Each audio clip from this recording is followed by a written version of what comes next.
আমরা এবার দেখব পুং গেমিটোফাইট কিভাবে সৃষ্টি হয়। এখন গেমিটোফাইট কথাটা যখন আসে তখন স্পোরোফাইট বলে আরেকটা কথা আসে। দেখো, গেমিট, গেমিটোফাইট, স্পোর, স্পোরোফাইট, টোটাল টার্ম কয়টা? 4টা। ব্যাপারগুলো খুবই সহজ।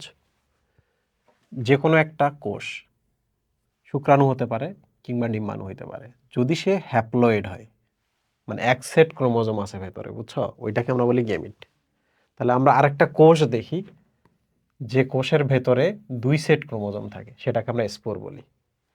তাহলে এটা নিশ্চয়ই বুঝছো, শুক্রাণু, ডিম্বাণু এদেরকে কেন গেমিট বলে? কারণ এদের ভেতরে এক সেট ক্রোমোজোম থাকে।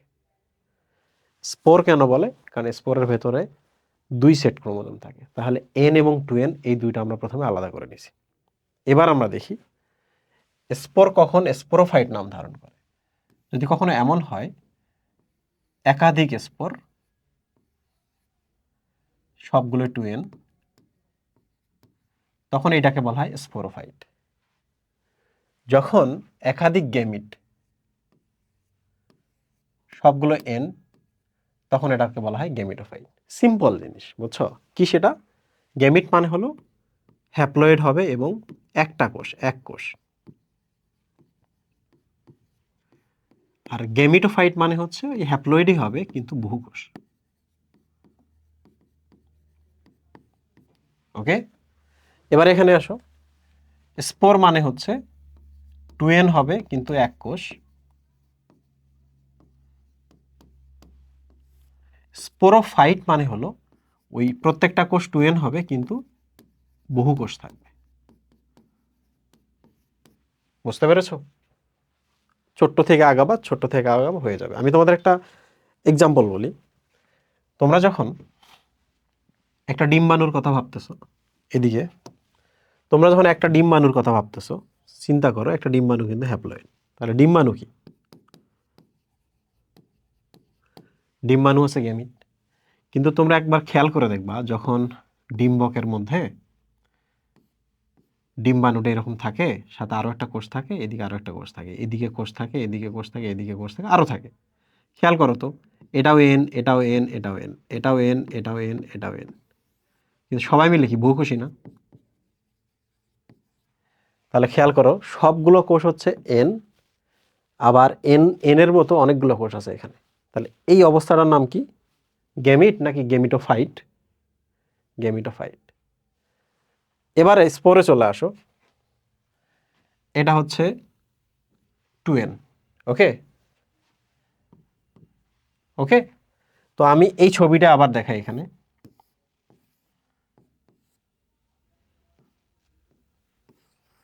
এর ভেতরে এগুলো তো এন, এগুলো তো এন, তাই না? এর বাইরে যে কোষগুলো আছে একটু খেয়াল করো, বাইরে যে কোষগুলো আছে এগুলো কিন্তু 2n। সরি, আমরা এইটা না দিয়ে আরেকটা জিনিস দেখাই। একটা উদ্ভিদ তৈরি করে দিই। উদ্ভিদের যে কোনো কোষ নাও, যে কোনো কোষ, যে কোনো কোষ, সবগুলোই হচ্ছে 2n। আর এখানে অনেকগুলো কোষ আছে না একটা উদ্ভিদ তৈরি হতে গেলে? বহুকোষী দশা। তাহলে এই উদ্ভিদটাকে আমরা কি বলবো? সবাই যেহেতু 2n, অনেকগুলো কোষ আছে, তাহলে উদ্ভিদটাকে আমরা বলবো স্পোরোফাইট। ওকে, তাহলে স্পোর থেকে একটা স্পোরোফাইট তৈরি হতে পারে, গ্যামিট থেকে গ্যামিটোফাইট তৈরি হয়। ওকে, তো আমরা এবার আলোচনায় চলে আসি। এখানে যে ছবিগুলো দেখতেছো, বলো তো এই জায়গাটাকে কেন আমরা গ্যামিটোফাইট বলি? এর কারণ হলো, দেখো এই যে একটা কোষ এন, এই দেখো পেছনে আরো কোষ আছে এন, কোষ এন, এটাও এন, এন এন। তাহলে এখানে কি এন কোষ আছে এবং একাধিক কোষ না, বহু কোষ না? এন কোষ আছে, একাধিক কোষ না?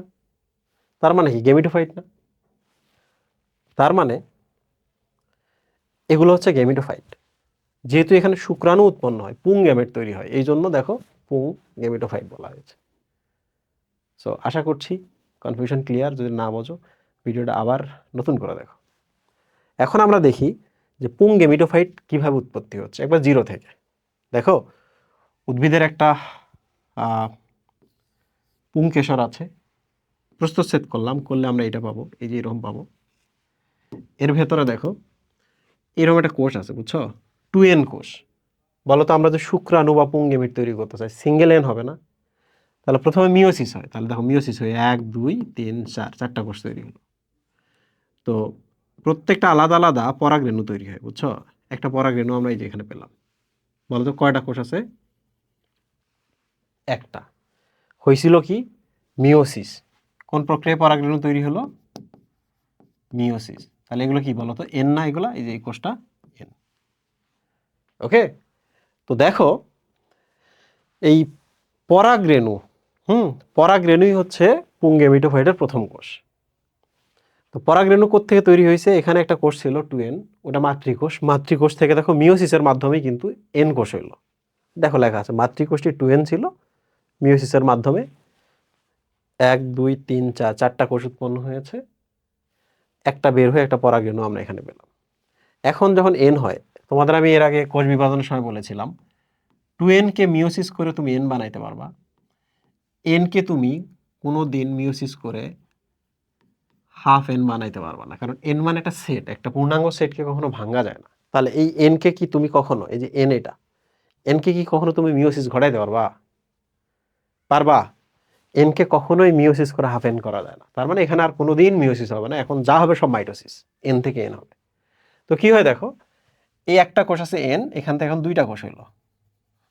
ওকে, প্রথম যে কোষটা দেখতে পাচ্ছ এটার নাম হচ্ছে নালিকা কোষ। এই যে দেখো এখানে লেখা আছে, এরা অ্যাকচুয়ালি নালিকা কোষ। একটু পরে আমি তোমাদের দেখাবো কিভাবে টিউবটা বা নালিকা তৈরি করে ওই কোষটা, এই যে নিচেরটা। আর পেছনে যেটা আছে এটার নাম হচ্ছে জেনারেটিভ কোষ, কারণ জেনারেটিভ মানে হচ্ছে যে জেনেসিস করে, তৈরি করে। কি তৈরি করে? পুংগেমিট তৈরি করে। তো এখন দুইটা কোষ পেলাম, এটার নাম হচ্ছে নালিকা কোষ আর এটার নাম হচ্ছে জেনারেটিভ কোষ। সো আমাদের টার্গেট কিন্তু এইটাতেই থাকবে। হ্যাঁ, তো এটা উড়ে আসলো, আসার পর এখানে বসলো, তাহলে এই যে দেখো একটা নালিকা কোষ, পেছনে আছে জেনারেটিভ কোষটা। ওকে, এগুলো কিন্তু এন, সব এন, এবং যা হচ্ছে সব মাইটোসিস। এই কোষটা করবে কি, এই যে ভেতরের মেমব্রেনটা আছে না, ভেতরের মেমব্রেনটাতে একটা গলায় দিবে, গলায় দিয়ে দেখো একটু বড় করে দিল, বুঝছো? এবং এটা ধীরে ধীরে আরো বড় হবে, এটা এরকম আরো বড় হবে। প্রশ্ন হলো এই নালীটা কোথায় যাইতেছে? নালীটা এই পাশে, এই পাশে, এই পাশে, এই পাশে, এই পাশে, এই পাশে। এই যে দেখো সাদা কালার, এটা ডিম্বাণু, এটা হচ্ছে এন, ডিম্বাণুর কাছে যাচ্ছে। তো আসলো, আসতেছে, তাহলে এই কোষটা সবসময় সামনে থাকতেছে, আর এই যে জেনারেটিভ কোষটা সবসময় পেছনে থাকে, বুঝছো? এখানে একটা ইন্টারেস্টিং ঘটনা ঘটে। এই যে নালিকা কোষটার কাজ কিন্তু এই নালীটাই তৈরি করা, করে এই নালীটাকে এটার সাথে ফিক্স করে দেওয়া। তাহলে বলো তো, ফিক্স যখন হয়ে যাবে এর আর কোনো কাজ আছে? এর আর কোনো কাজ আছে? এর কিন্তু আর কোনো কাজ নেই। তাহলে পেছনে যে জেনারেটিভ কোষটা আছে, যে জেনেসিস করে, তৈরি করে, ওই বেসিক্যালি বেঁচে থাকে। বলো তো এগুলো কি এন না? এন না? এনে সবসময় কি মাইটোসিস হবে না? তো শেষ মোমেন্টে আরেকটা মাইটোসিস হবে, বুঝছো? এইটা মাইটোসিস হয়ে, মাইটোসিস হলে কয়টা সেল হবে বলো তো? একটা, দুইটা সেল তৈরি হবে। এটা হচ্ছে একটা পুংগেমিট, ধরা যাক শুক্রাণু, এটা প্রথম শুক্রাণু। পেছনেরটা দেখতে পাচ্ছ, এটা হচ্ছে দ্বিতীয় শুক্রাণু। কোত্থেকে আসলো এরা? এই পেছনের সেলটা থেকে আসলো। সামনের সেলটা কোথায়? সামনের সেলটা নাই, ওর কাজ শেষ। তো এই প্রথম যে পুংগেমিটটা আছে সে ডিম্বাণুর সাথে মিলিত হয়। তাহলে বলো তো এয়ার এখানে থাকবে? থাকবে না। আর পেছনে যেটা দেখতে পাচ্ছ না, ও এসে এই যে দেখো মাঝখানে আমি দুইটা নিউক্লিয়াস দিছি, সেকেন্ডারি নিউক্লিয়াস বলা হয় এটাকে। তো এ আইসা করে কি এর সাথে মিলিত হয়, বুঝছো? এ আর এরা যে মিলিত হইলো, ফিউচারে এখানে কিন্তু খাদ্য বা পুষ্টি বা শস্য তৈরি হবে, এরা এরা অ্যান্ডোস্পার্ম বা শস্য তৈরি করবে। আর প্রথম যেটা ডিম্বাণুর সাথে মিলিত হইলো, ওইটা অ্যাকচুয়ালি জাইগোট, ওখান থেকে বীজ তৈরি হবে। ও সরি, বীজ তো পুরোটা মিলে তৈরি হবে, এটা অ্যাকচুয়ালি ভ্রূণ তৈরি হবে। প্রথমটা ডিম্বাণুর সাথে মিলিত হয়ে জাইগোট, জাইগোট থেকে ফিউচারে ভ্রূণ বা উদ্ভিদ তৈরি হবে। তো আমরা একটু এখানে দেখি, দেখো নালী কোষ বড় হয়ে পরাগ নালী এবং জেনারেটিভ কোষটি বিভাজিত হয়ে দুইটি পুংজনন কোষ তৈরি করে। দেখো নালী কোষটা বড় হয়ে পরাগ নালী, জেনারেটিভ কোষটা ফিউচারে বিভাজিত হয়ে 1 2 দুইটা পুংগেমিট তৈরি করে, তাই না? জেনারেটিভ কোষের এই বিভাজন পরাগ নালীতে সংগঠিত হয়। বলো তো এখানে এই নালীতেই সংগঠিত হয়েছে না, নাকি এখানে সংগঠিত হয়েছে? এই যে পেছনে যেটা ছিল জেনারেটিভ কোষ, ও তো এখানে এসে দুইটা হয়েছে, হয়েছে না? পরাগনালীতেই কিন্তু ডাবল হয়েছে। তারপর তো মিলনের ব্যাপার স্যাপার আছে, ওটা আমরা ফিউচারে নিষেক টপিকের মতো দেখাবো। তো ওই কথাগুলো এখানে বলা আছে, তোমাদের কাজ হলো এই স্পোরোফাইট এবং গ্যামিটোফাইটটা বুঝতে চেষ্টা করা। মনে রাখবো ফাইট কথাটা যখনই আসবে বহুকোষ হবে, তাই না? এটা মানে টুয়েন, এটা মানে বহুকোষ, টুয়েন প্লাস বহুকোষ। এই দেখো এগুলো সব টুয়েন কোষ, বহুকোষ। এটা মানে হচ্ছে haploid, haploid haploid haploid, fight মানে বহুকোষ, বহুকোষ প্লাস হ্যাপ্লয়েড। আসো এবার, পরাগরেণুর জেনারেটিভ কোষটি বিভাজিত হয়ে কয়টি পুংজনন কোষ তৈরি করে বলো তো? এটা আসতেছিল না? তো নালীকোষ, নালিকা কোষ যেটা, ওটা তো মারা গেছে। তাহলে হাতে থাকে জেনারেটিভ কোষ। জেনারেটিভ কোষ কটা হয়? একটা দুইটা, ওটা থাকবে না, দুইটা হয়। একটা ডিম্বাণুর সাথে মিলিত হয় আর একটা সেকেন্ডারি নিউক্লিয়াসের সাথে মিলিত হয়, তার মানে দুইটা হচ্ছে মাইটোসিস প্রক্রিয়া। ভালো করে মনে রাখবা। কোন পদ্ধতিতে গ্যামেট সৃষ্টি হয়? লুক এট দিস, একটা থেকে যদি দুইটা হয় মাইটোসিস না? আর এটাই তো পুংগেমিট 1 পুংগেমিট 2। ওকে, তাহলে এগুলো মাইটোসিস প্রক্রিয়া হয়।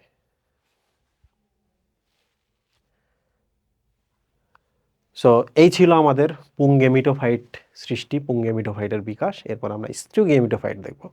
Thank you.